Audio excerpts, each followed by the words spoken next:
का अवसर प्रदान किया, आपका बहुत बहुत आभार। मैं आज इस सदन के आपके माध्यम से सदन को बताना चाहूँगा कि इस जनजाति क्षेत्रीय विकास के अंतर्गत जिस विधानसभा से मैं आता हूँ वो मेरे पूरे भारत में शहरी जनजाति आदिवासी क्षेत्र है। उस शहरी आदिवासी जनजाति क्षेत्र में विशेष प्रोविज़न करते हुए केंद्र सरकार ने संविधान में आदिवासी शहरी परिवारों को विशेष आरक्षण दिया हुआ है। और मेरी इस विधानसभा क्षेत्र में लगभग 80,000 हमारे मतदाता शहरी परिवारों के जनजाति क्षेत्र के हैं। आपके माध्यम से मैं कहना चाहूँगा कि हमारे प्रधानमंत्री जी का धन्यवाद दूंगा। 26,000 घर पीएम जनमन के अंतर्गत स्वीकृत किए, जिसमें से 13,000 का वर्तमान में अभी काम चल रहा है और एक घर का 2,40,000 रुपये उनको उनके खाते में आ रहा है। लेकिन उसके साथ साथ थोड़ी सी समस्याएं हैं। सभापति महोदय, मंत्री महोदय यहाँ विराजे हैं कि उनको एक तो सबसे बड़ी अभी भी 36 गांव ऐसे हैं जिनमें पीएम जनमन का काम चल रहा है और वन विभाग के कारण फॉरेस्ट की सड़कें उनकी रुकी हुई है। तो मेरा आपसे निवेदन है कि उनकी फॉरेस्ट की सड़कों को अपन बहाल कराएं। 1 हेक्टेयर तक शायद डीएफओ और कलेक्टर के माध्यम से कन्वर्जन हो के उनको वो सुविधा मिल सकती है। और वहीं बिजली के कनेक्शन 17,000 बिजली के कनेक्शन है, जिसमें से 14,000 वर्तमान में हमारे आदिवासी परिवारों के हो चुके हैं। बाकी को भी कोई थोड़ी बहुत फॉरेस्ट की वजह से कोई पट्टे के इशू हैं। पीपल खेड़ी कई हमारी पंचायत है, खीरिया है, कई गाँव में ऐसे हैं जहाँ पर हमारा आदिवासी परिवार फॉरेस्ट में बसा हुआ है। उसका पीएम जनमन में घर आ गया, लेकिन उसको घर बनाने में बड़ी दिक्कत आ रही है क्योंकि उसको पट्टा इशू नहीं हो रहा। तो मेरा निवेदन है मंत्री महोदय आपसे कि उनको कलेक्टर के माध्यम से, डीएफओ के माध्यम से हेक्टेयर जमीन, 1 हेक्टेयर की जमीन ग्राम पंचायत को दी जाए और देकर उसको पट्टे अधिकृत दिए जाएं ताकि वो पीएम जनमन के अंतर्गत उसके घर वहाँ पे वो निर्माण कर सके। इसके साथ साथ मेरे आदिवासी क्षेत्र में आपने चिकित्सा के लिए जो हमारे एमटीसी वार्ड, जो कुपोषित बच्चे होते हैं, मेरे यहाँ 2002 में जो कुपोषण के कारण कुछ मौतें हुई, वो यूएनओ में, यहाँ तक संयुक्त राष्ट्र संघ में भी ये बात गूंजी पूरे भारत में। तो मेरा निवेदन है कि उस आदिवासी क्षेत्र में टीएडीए के माध्यम से जो पिछली सरकार 13 से 18 के अंतर्गत एमटीसी वार्ड चलते थे हमारे पीएचसी पे, देवरी में, कस्बा थाना में, नाहरगढ़ में, रेलावन में, समरानिया में, तो वो बंद हो गए थे। तो मेरा आपसे निवेदन है कि उनको दोबारा बजट देकर उनको चालू कराने का काम करें ताकि जो हमारे कुपोषित बच्चे हैं उनको अच्छा पोषाहार मिल सके। और उस किशनगंज शाहबाद में हमारे आदिवासी परिवारों को माँबाड़ी जो डे केयर सेंटर है, माँबाड़ी सेंटर हैं, उन पर डबल पोषाहार का विशेष प्रोविज़न मेरे विधानसभा में है। तो हम कहीं ना कहीं वहाँ अच्छा बजट देकर उनके भवन भी, जो माँबाड़ी हमारे जो वर्तमान में चल रहे हैं, उनको अच्छा भवन के लिए अतिरिक्त बजट टीएडीए से उनको उपलब्ध कराएं ताकि जर्जर अवस्था में उनको बन सकें। इसके साथ साथ पिछली 13 से 18 के कार्यकाल के दौरान हमारे शहरी परिवारों के जो माँबाड़ी के सेंटर हैं, उनके साथ साथ भीलों के समाज के हमारे जो गाँव हैं हमारे, उसमें भी हमारे माँबाड़ी के केंद्र खोले गए थे। 20 माँबाड़ी केंद्र उसमें खोले गए थे जिनके वर्तमान अभी तक पट्टे जारी नहीं हुए। उनकी वहाँ पर उनके घर बना, वो जो माँबाड़ी की जो पूरी बिल्डिंग है उसको बनाने का बजट नहीं मिला। तो मेरा आज ही जनजाति पे आज हमारे इसमें डिमांड पे बहस हो रही है। तो मेरा निवेदन है कि उनको बजट दिलाने का विशेष प्रोविज़न करें। इसके साथ साथ मेरे उस विधानसभा क्षेत्र में हमारे सामाजिक न्याय अधिकारिता के अंतर्गत मेरे 91 में जब हमारे बंगाली समाज रिफ्यूजी कैंप टोंक में लगे, तो वहाँ पर मेरे 4 गांव बंगाली समाज के बसाए गए। उनमें जो बसाए गए उनमें उनको 2 बीघा, 5 बीघा, 10 बीघा ज़मीन अलॉट भी की गई। परंतु आज वर्तमान में, आज पिछले 50 साल होने के बावजूद भी उनको उनके नाम के आगे बंगाली लिखा जाता है, जबकि बंगाली कोई जाति नहीं है। और मैंने ये सदन के पर्ची के माध्यम से भी बात रखी थी, तो हमारे सामाजिक न्याय मंत्री महोदय यहाँ विराजे हैं, सभापति महोदय, तो उनके जमाबंदी में उसको दुरुस्ती कराएं।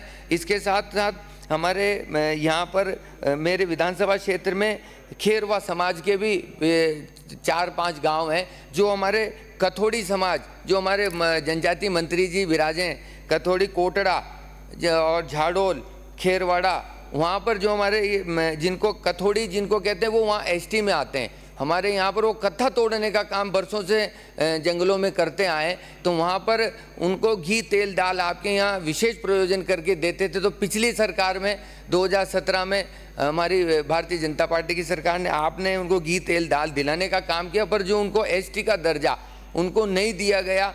तो मैं माननीय हमारे मंत्री महोदय यहाँ विराजे, उनसे कहूँगा कि उनको भी एनालाइज करके दिलाएं। ऐसे ही हमारे बांसफोड़ समाज है, जो झालावाड़ में हमारा बसेड़ा समाज है, उनको भी वहाँ पर एससी के प्रमाण पत्र मिल रहे हैं। तो यहाँ पर मेरे रामगढ़ में भी बांसफोड़ समाज के लोग हैं, उनको इसके प्रमाण पत्र का लाभ नहीं मिल रहा है, इसलिए इनको विशेष प्रोविज़न करते हैं, उनको उनके जाति प्रमाण पत्र के लिए विशेष दिखवा के जारी कराएं। इसके साथ साथ पूरे किशनगंज शाहबाद में पिछले 6-7 साल से मेरे यहाँ फॉरेस्ट के कारण 15-16 सड़कें रुकी हुई है। आज वन विभाग की जो हमारे कई सारे नॉर्म्स हैं, तो वो वन विभाग की 16 सड़कें आज बजट दिया हुआ है, पैसा दिया हुआ है उनका बजट में। पिछले 2017 के में 18 के में बजट की प्रोविज़न होने के बावजूद भी वो पेंडिंग पड़ी हुई है। तो मेरा आज सदन के माध्यम से निवेदन है कि आदिवासी शहरी क्षेत्र है, इसलिए उसमें विशेष प्रोविज़न करते हुए उनको पास कराकर उनको बनवाने का काम करें। इसके साथ साथ पूरा विधानसभा क्षेत्र उत्तर प्रदेश और हमारा एमपी से लगा हुआ है, तो वहाँ पर पारदी गिरोह बहुत ज़्यादा सक्रिय है। तो कहीं ना कहीं वहाँ पर थाने भी खुलवाने का श्रम करें, क्योंकि मेरा पूरा क्षेत्र जनजाति क्षेत्र शहरी क्षेत्र, इसलिए टीएडीए के माध्यम से भी अतिरिक्त बजट केंद्र सरकार से भी दिया जाता है और हमारे टीएडीए उदयपुर से भी दिया जाता है। और हमारे फाइनेंस मिनिस्टर साहब ने भी हमारे जो बजट पेश किया उसमें हम मेरे को अलग से बजट दिया। 3 जगह से बजट मेरे विधानसभा क्षेत्र में आता है। तो आज मैं माननीय सभापति महोदय, हमारे मंत्री महोदय से निवेदन करूँगा कि जो वो क्षेत्र है उसमें हमारे एससी ओबीसी जनरल के भी जो लोग विराजे हैं रहते हैं, उनको भी हमारे वहाँ पर जो हमारे पीएम जनमन के आधार के घर मिलें, तो उनको भी घर का प्रोविज़न किया जाए, आवास मिले। इसके साथ साथ पूरे भारत में आज वर्तमान में मेरे विधानसभा क्षेत्र में शहरी समाज के लिए खाद्य सुरक्षा में केंद्र सरकार ने पोर्टल चालू किया है, अभी उनका केवाईसी का काम चालू किया है। तो मैं आपके माध्यम से सभापति महोदय, मंत्री महोदय, प्रधानमंत्री जी को धन्यवाद दूंगा कि उन्होंने बहुत अच्छा काम मेरे विधानसभा में इसके माध्यम से किया। इसके साथ साथ मैं इस सदन को ये बताना चाहूँगा कि जो आरक्षण का जो लाभ ले रहे हैं और वो धर्म परिवर्तन करके दूसरे उसमें धर्म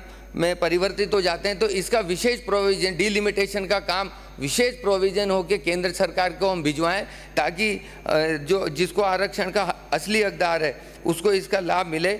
इसके साथ साथ मेरे किशनगंज शाहबाद में जो हमारे सिंचाई परियोजना है, इसके लिए मेरा आपसे निवेदन है कि मेरे विधानसभा क्षेत्र में अब मुख्यमंत्री जी ने बनते ही पहले बजट में ईआरसीपी को 900 करोड़ की घोषणा करी है, बहुत बड़ी घोषणा करी है। मेरे यहाँ डैम भी बन रहा है, मेलपुर रामगढ़ डैम बन रहा है मेरे रामगढ़ में, उससे मेरे 30-35 गांव डूब में हैं। पर मेरा आपके माध्यम से हमारे जनजातीय मंत्री जी से निवेदन है कि मेरे विधानसभा क्षेत्र को विशेष प्रोविज़न लेते हुए उसको पेयजल और सिंचाई के लिए जोड़ा जाए, क्योंकि उसको अभी उसकी डीपीआर में उसमें जोड़ा नहीं गया है। इसलिए मेरी विधानसभा में बन तो रहा है, डूब में भी आ रहा है, लेकिन उसको उसका लाभ भी मिले।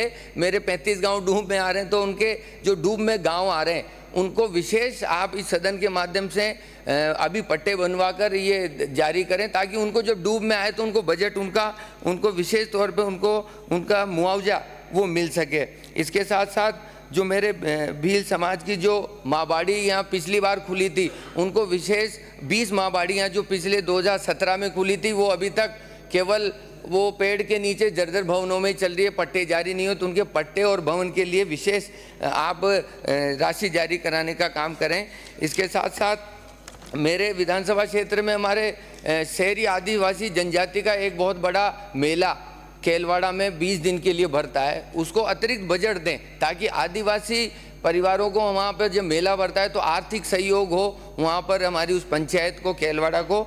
इसके साथ साथ जो हमारा शहरी आदिवासी स्वांग, जिसका आयोजन पूरे राष्ट्रीय स्तर पर भी स्वांग का और उसकी संस्कृति को बढ़ाने का काम करते हैं। वो विदेश में भी जाते हैं, देश प्रदेश में भी। यहाँ पर जब राजस्थान दिवस मनाते हैं उस दिन भी उनका विशेष प्रोग्राम रहता है, तो उसको अतिरिक्त बजट देने का काम करें। मैं आपके माध्यम से सभापति महोदय, मैं माननीय मंत्री महोदय से निवेदन करूंगा कि फूल डोल लोक उत्सव जो पिछले 126 साल से किशनगंज में मनाया जा रहा है उसको भी बजट प्रोविजन करने का काम करें, क्योंकि शहरी क्षेत्र है। इसलिए मेरे को विशेष वहाँ पर अगर कोई भी छोटी मोटी इशू होता है तो पूरी सरकार, पूरी राजस्थान सरकार, पूरी केंद्र सरकार को जवाब देना पड़ता है। इसलिए वहाँ जो ये छोटे छोटे इशू हैं इनको जोड़ते वहाँ सिंचाई, रोड, पानी की अतिरिक्त व्यवस्था की जाए। माननीय सभापति महोदय, मुझे आपने बोलने का अवसर दिया, आपका बहुत बहुत आभार, धन्यवाद।